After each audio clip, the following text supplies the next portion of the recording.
ஆபத்து ஆபத்து. பிரபு, இரவோடு இரவாக பானர்வேன் படையெடுத்து வருகிறான். நான் எவ்வளவோ தடுக்க முயற்சித்தேன், முடியவில்லை. எட்டப்பர் உறவு கூறினார், பாண்டாளங்குறிச்சி மக்கள் திருச்செந்தூர் போயிருப்பவர் என்று. முருகா, அமுதம் விஷமும் ஒரே இடத்தில் தான் விளைகிறது. அழகும் நஞ்சும் அதுபோல்தான்.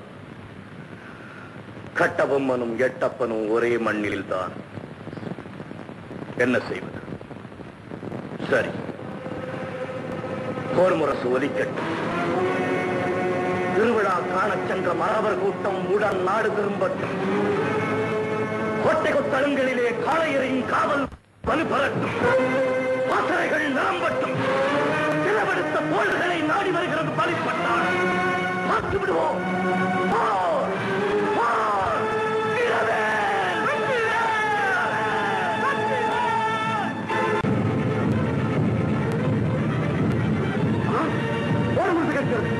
மரம் அமைத்தது.